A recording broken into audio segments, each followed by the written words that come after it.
வணக்கம். மதிமுகம் செய்திகள். இன்றைய முக்கிய நிகழ்வுகளை பார்ப்பதற்கு முன்பாக தலைப்பு செய்திகளை பார்க்கலாம். தமிழ்நாடு முழுவதும் 1000 இடங்களில் முதல்வர் மருந்தகங்கள் திறந்து வைக்கிறார் முதலமைச்சர் மு.க.ஸ்டாலின்.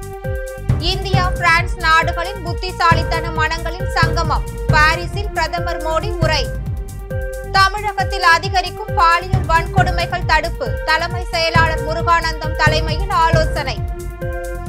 அதிமுக உட்கட்சி விவகாரத்தில் தேர்தல் ஆணையம் விசாரிக்கலாம். சென்னை உயர்நீதிமன்றம் உத்தரவு. ஆந்திராவில் பெண்களுக்கு வீட்டில் இருந்தே வேலை செய்யும் திட்டம் ஆந்திர முதலமைச்சர் சந்திரபாபு நாயுடு அறிவிப்பு. தமிழகம் முழுவதும் 1000க்கும் மேற்பட்ட இடங்களில் முதல்வர் மருந்தகங்கள் தொடங்கப்படும் என தமிழக அரசு அறிவித்துள்ளது.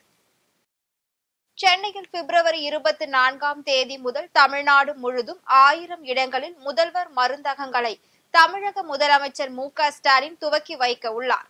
சென்னையில் மட்டும் தியாகராய நகர், ஆழ்வார்பேட்டை, கொளத்தூர் உள்ளிட்ட 33 இடங்களில் முதல்வர் மருந்தகங்கள் திறக்கப்பட உள்ளது. மேலும் பொதுமக்கள் பயன்பெறும் வகையில் முதல்வர் மருந்தகங்களில் குறைந்த விலைக்கு மருந்து மாத்திரைகள் கிடைக்கும் என்று அரசு அறிவித்துள்ளது. இந்தியா மற்றும் பிரான்ஸ் நாடுகளின் நட்புறவிற்கு ஜனநாயக மதிப்புகள், புதிய கண்டுபிடிப்புகள் மற்றும் மக்கள் சேவை ஆகியன தூண்களாக அமைந்துள்ளதாக பிரதமர் மோடி தெரிவித்துள்ளார். பிரான்ஸ் நாட்டின் பாரிஸ் நகரில் நடைபெற்ற AI உச்சி மாநாட்டில் பங்கேற்பதற்காக 3 நாள் சுற்றுப்பயணமாக பிரதமர் நரேந்திர மோடி சென்றுள்ளார். அங்கு தலைமை செயல் அதிகாரிகளுக்கான மாநாட்டில் கலந்து கொண்டார். அப்போது பேசிய அவர், இது வர்த்தக நிகழ்ச்சி மட்டும் இன்றி இந்தியா மற்றும் பிரான்ஸ் ஆகிய இரு நாடுகளின் புத்திசாலித்தனம் நிறைந்த மனங்களின் ஒன்றிணைதலாக இருப்பதாக தெரிவித்தார். மேலும் உள்ளரங்கத்தில் ஒருவருக்கொருவர் உரையாடி தொடர்பை ஏற்படுத்திக் கொள்வது மட்டும் இன்றி இந்தியா மற்றும் பிரான்ஸ் இடையேயான நட்புறவை வலுப்படுத்த வேண்டும் எனவும் கேட்டுக் கொண்டுள்ளார். மற்றும் இது இந்தியாவில் முதலீடு செய்வதற்கான நேரம் என்றும், பிரெஞ்சு நிறுவனங்கள் இந்தியாவின் வளர்ச்சி வரலாற்றில் பங்கெடுக்கும் சந்தர்ப்பத்தில் அனைவரும் இணையும்படி அழைப்பு விடுத்துள்ளார். தமிழகத்தில் அதிகரிக்கும் பாலியல் வன்கொடுமைகளை தடுப்பது தொடர்பாக தலைமை செயலாளர் ஆலோசனை மேற்கொண்டு வருகிறார். தமிழ்நாட்டில் பெண்களுக்கு எதிரான பாலியல் குற்றங்கள் நாளுக்கு நாள் அதிகரித்து வருகிறது. சமூக ஊடகங்கள் மூலம் இது போன்ற விரும்பத்தகாத நிகழ்வுகளும் தொடர்ந்து நடைபெறுகிறது. இவை பொது மக்களிடையே பெரும் அதிருப்தியை ஏற்படுத்தியுள்ளது. இந்நிலையில் தமிழகத்தில் குழந்தைகள் மற்றும் பெண்களுக்கு எதிரான குற்றங்களை தடுப்பது தொடர்பாக தலைமை செயலாளர் முருகானந்தம் ஆலோசனை மேற்கொண்டு வருகிறார். இந்த ஆலோசனை கூட்டத்தில் டிஜிபி சங்கர் ஜிவான், பெண்கள் குழந்தைகளுக்கு எதிரான குற்றத்தடுப்பு பிரிவு ஏடிஜிபி ஜெயராம், அரசு செயலாளர்கள் பங்கேற்றுள்ளனர். அதிமுக உட்கட்சி விவகாரம் தொடர்பாக விசாரணை நடத்த தேர்தல் ஆணையத்திற்கு விதித்த தடையை நீக்கி உயர்நீதிமன்றம் உத்தரவிட்டுள்ளது. அதிமுக பொதுச் செயலாளர் பதவி உள்ளிட்ட உட்கட்சி விவகாரம் தொடர்பாக தேர்தல் ஆணையம் விசாரிக்க கூடாது என உத்தரவிடக் கோரி முன்னாள் அமைச்சரும் அதிமுக பொதுச் செயலாளருமான எடப்பாடி பழனிசாமி சென்னை உயர்நீதிமன்றத்தில் மனு தாக்கல் செய்திருந்தார். இந்த மனுவை விசாரித்த சென்னை உயர்நீதிமன்றம் அது தொடர்பான மனுக்களை விசாரிக்க கூடாது என தேர்தல் ஆணையத்திற்கு தடை விதித்திருந்தது. இதற்கு ரவீந்திரநாத் தேர்தல் ஆணையம் தரப்பில் தடையை நீக்க கோரி மனு தாக்கல் செய்திருந்தனர். இந்த வழக்கு உயர் நீதிமன்ற நீதிபதிகள் சுப்பிரமணியம் மற்றும் அருள்முருகன் அடங்கிய அமர்வில் விசாரணைக்கு வந்தது. இதனை அடுத்து வழக்கை விசாரணை செய்த நீதிபதிகள் அதிமுக உட்கட்சி விவகாரம் தொடர்பாக விசாரணை நடத்த தேர்தல் ஆணையத்திற்கு விதித்த தடையை நீக்கி உத்தரவிட்டுள்ளது. மேலும் சின்னம் ஒதுக்கீடு சட்டத்தின்படி தேர்தல் ஆணையம் விசாரிக்கலாம் என்றும், உட்கட்சி விவகாரம் குறித்து தேர்தல் ஆணையம் விசாரிக்க உரிமை இல்லை என்கிற எடப்பாடி பழனிசாமி தாக்கல் செய்திருந்த மனுவினை தள்ளுபடி செய்தும் உத்தரவிட்டுள்ளது. பெண்களின் வேலை மற்றும் வாழ்க்கை சமநிலையை மேம்படுத்தவும், வேலை வாய்ப்புகளை அதிகரிக்கவும் ஆந்திர பிரதேச அரசு குறிப்பாக பெண்களுக்கு வீட்டில் இருந்து வேலை செய்யும் கொள்கையை அறிமுகப்படுத்தியுள்ளது. இது தொடர்பாக ஆந்திர பிரதேச முதலமைச்சர் சந்திரபாபு நாயுடு வெளியிட்டுள்ள அறிக்கையில், இன்று அறிவியல் மற்றும் தொழில்நுட்பத்திலும் பல்வேறு துறைகளிலும் சாதனை படைத்து வரும் பெண்களுக்கு வாழ்த்து தெரிவித்துள்ளார். மேலும் அவர்களுக்கு சமமான வாய்ப்புகள் வழங்குவதற்கு ஆந்திர அரசு முனைப்பாக இருப்பதாகவும், வீட்டில் இருந்தே வேலை செய்தல், ஹைபிரிட் மாதிரிகள் போன்றவை பெண்கள் தொழிலாளர்களின் பங்களிப்பை பெரிதும் அதிகரிக்கும் என்றும் குறிப்பிட்டுள்ளார். மேலும் பெண்கள் தங்கள் சொந்த ஊர்களில் இருந்தே பணி செய்யும் வகையில் ஒவ்வொரு மாநகரம், நகரம், மண்டலத்தில் கோவொர்க்கிங் ஸ்பேஸ் எனப்படும் திட்டத்தை துவங்கியுள்ளது. திருநங்கையர்கள் மற்றும் தன்பாலின ஈர்ப்பாளர்களின் உரிமைகளுக்காக ஒருங்கிணைந்த கொள்கைகளை வகுக்க கூடாது என்று பசுமை தாயகம் அமைப்பின் தலைவர் சௌமியா அன்புமணி தெரிவித்துள்ளார்.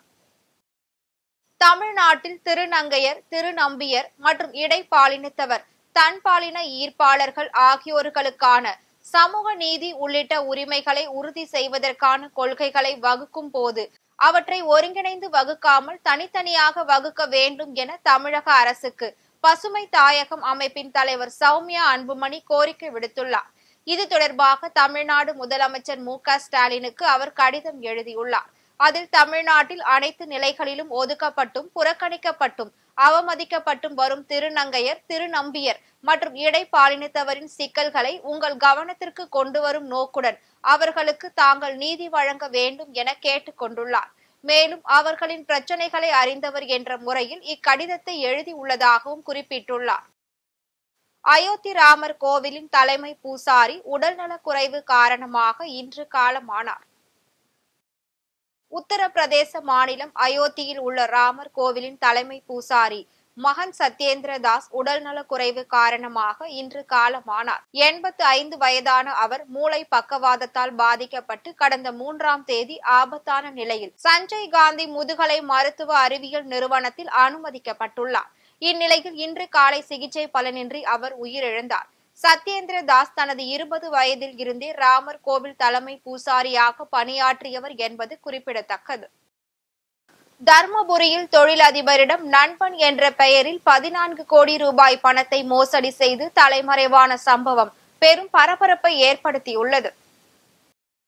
தர்மபுரி மாவட்டம் நல்லம்பள்ளியில் உதயகுமார் என்பவருக்கு சொந்தமான சிப்ஸ் தயாரிக்கும் தொழிற்சாலை இயங்கி வருகிறது. தமிழ்நாடு, கர்நாடகா மற்றும் ஜார்க்கண்ட் உள்ளிட்ட மாநிலங்களில் சிப்ஸ் கடைகள் வைத்து படிப்படியாக முன்னேறியுள்ளார். தனது கல்லூரி நண்பர் சூர்யா வறுமையில் வாடியதை கண்டு தன்னுடனே தங்க வைத்து தொழில் கற்றுக் கொடுத்து தொழிற்சாலையிலேயே பங்குதாரராகவும் நியமித்துள்ளார். இந்நிலையில் கடந்த 1 ஆண்டுகளாக லாபம் நட்டம் குறித்து கணக்கு காட்டாமலும் தொழிற்சாலையில் பல நபர்களிடம் கடன் பெற்றும் லாப தொகையை முதலீட்டு தொகை என 1.4 கோடி ரூபாய் வரை மோசடி செய்துவிட்டு தலைமறைவாகியுள்ளார். இதனால் கடும் அதிர்ச்சி அடைந்த உதயகுமார் தொப்பூர் காவல் நிலையத்தில் தர்மபுரி மாவட்ட காவல் கண்காணிப்பாளர் அலுவலகத்தில் புகார் அளித்ததன் பேரில் வழக்கு பதிவு செய்து விசாரணை மேற்கொண்டு வருகின்றனர். வேங்கை வயல் கிராமத்தில் குடிநீர் தொட்டியில் மலம் கலந்த வழக்கில் பாதிக்கப்பட்டவர்களை குற்றவாளியாக்கிய சிபிசிஐடி காவல்துறையை கண்டித்து விசிக சார்பில் கண்டன ஆர்ப்பாட்டம் நடைபெற்றது. வேங்கை வயல் கிராமத்தில் குடிநீர் தொட்டியில் மலத்தை கலந்த வழக்கில் 3 பேரை கைது செய்துள்ள நிலையில் பாதிக்கப்பட்டவர்களையே குற்றவாளிகளாக சிபிசிஐடி காவல்துறையினர் கைது செய்துள்ளதாக சில குற்றச்சாட்டுகள் எழுந்துள்ளது. இந்நிலையில் தமிழ்நாடு அரசு இந்த வழக்கை சிபிஐக்கு மாற்ற வலியுறுத்தியும் உண்மை குற்றவாளியை கண்டுபிடிக்க கோரியும் மயிலாடுதுறை கிட்டப்பா அங்காடி முன்பு விடுதலை சிறுத்தை கட்சி சார்பில் கண்டன ஆர்ப்பாட்டத்தில் ஈடுபட்டனர். மாவட்ட செயலாளர் மோகன்குமார் தலைமையில் நடைபெற்ற இந்த ஆர்ப்பாட்டத்தில் கட்சியின் மேலிட பொறுப்பாளர் பரசு முருகையன் கலந்து கொண்டு கண்டன உரையாற்றினார். இதில் கட்சி நிர்வாகிகள், தொண்டர்கள் என ஏராளமானோர் கலந்து கொண்டனர். ராணிப்பேட்டை அருகே மணல் கடத்தலில் ஈடுபட்ட 3 பேரை நெமிலி காவல்துறையினர் கைது செய்து விசாரணை மேற்கொண்டு வருகின்றனர். ராணிப்பேட்டை மாவட்டம் நெமிலி தாலுகாவிற்கு உட்பட்ட ரெட்டிவளம், அகவளம், சயனபுரம், கீழ்வெங்கடாபுரம் உள்ளிட்ட பல்வேறு பகுதிகளில் மர்ம நபர்கள் மணல் கடத்தலில் ஈடுபட்டு வருவதாக காவல்துறையினருக்கு ரகசிய தகவல் கிடைத்துள்ளது. தகவலின் பேரில் அரக்கோணம் டிஎஸ்பி ஜாஃபர் சித்திக் தலைமையிலான தனிப்படை காவல்துறையினர் வாகன தணிக்கையில் ஈடுபட்டுள்ளனர். அப்போது மணல் கடத்தலில் ஈடுபட்ட சயனபுரம் கிராமத்தை சேர்ந்த சிவராஜ், குப்பன் மற்றும் கேசவன் ஆகியோரை கைது செய்துள்ளனர். மேலும் மணல் கடத்தலில் ஈடுபட்ட லாரிகளை பறிமுதல் செய்து விசாரணை மேற்கொண்டு வருகின்றனர். பல்வேறு கோரிக்கைகளை நிறைவேற்ற வலியுறுத்தி ஆர்ப்பாட்டத்தில் ஈடுபட்ட தமிழ்நாடு டாஸ்மாக் பணியாளர்களை காவல்துறையால் கைது செய்துள்ளது பரபரப்பை ஏற்படுத்தியுள்ளது.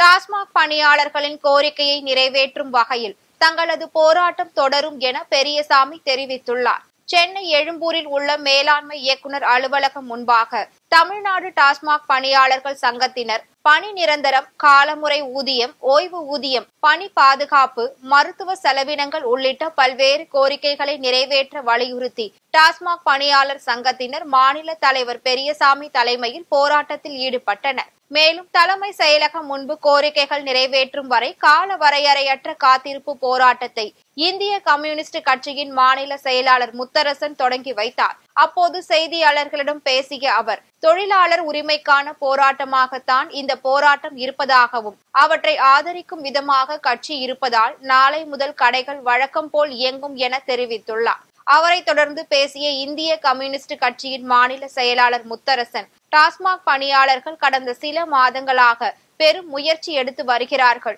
அமைச்சர் செந்தில் பாலாஜியிடம் சில மாதங்களுக்கு முன்பு இது குறித்து கோரிக்கை விடுத்திருந்த நிலையில் தங்களது கோரிக்கையை நிறைவேற்றப்படும் என உறுதி அளித்ததாக தெரிவித்துள்ளனர். 1000க்கும் மேற்பட்ட பணியாளர்கள் இங்கே தகவல் கொடுத்திருக்கிறார்கள். தகவல் கொடுக்காத பணியாளர்கள் எவ்வளவு பேர் இருக்கிறார்கள் என்ற எண்ணிக்கை எங்களுக்கு இன்னும் வந்து சேரவில்லை.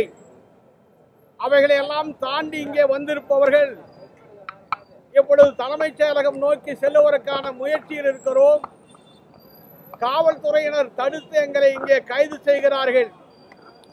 காவல்துறை எங்களை கைது செய்ததற்கு பிறகு நாங்கள் அவளுடைய கட்டுப்பாட்டின் கீழ் செல்வதால் அவர்கள் எங்கே எங்களை அழைத்து செல்லுகிறார்களோ அங்கே செல்ல போகிறோம்.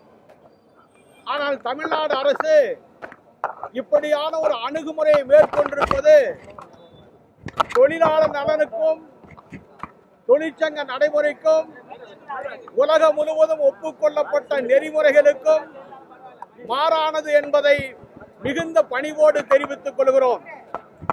எல்லா நிலைகளிலும் மனித வளத்தை மேம்படுத்துகிற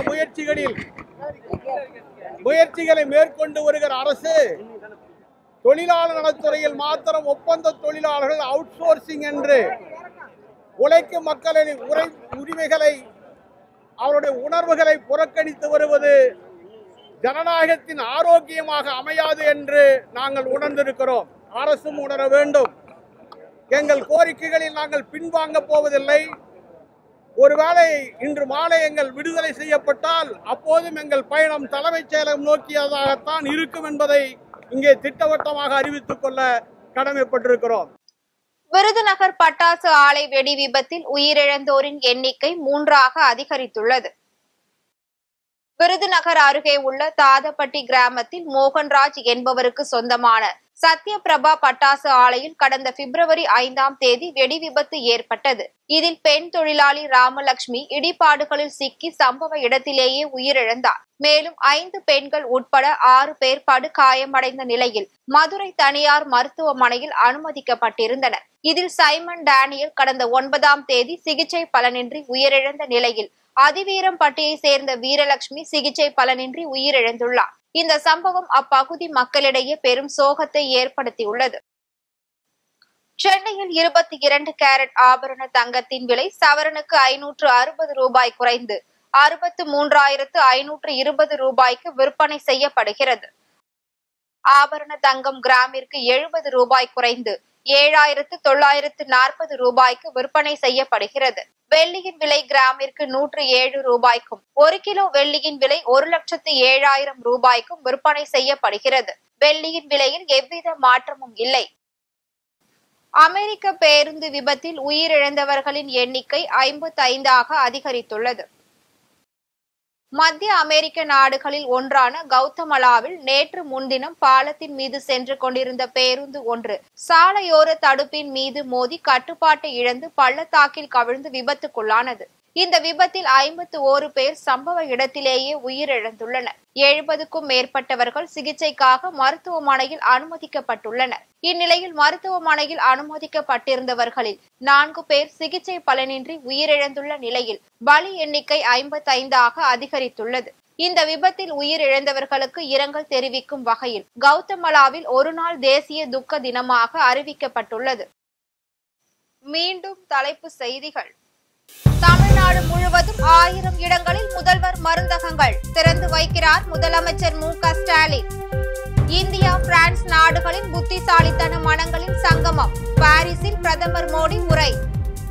தமிழகத்தில் அதிகரிக்கும் பாலியல் வன்கொடுமைகள் தடுப்பு தலைமை செயலாளர் முருகானந்தம் தலைமையில் ஆலோசனை. அதிமுக உட்கட்சி விவகாரத்தில் தேர்தல் ஆணையம் விசாரிக்கலாம். சென்னை உயர்நீதிமன்றம் உத்தரவு.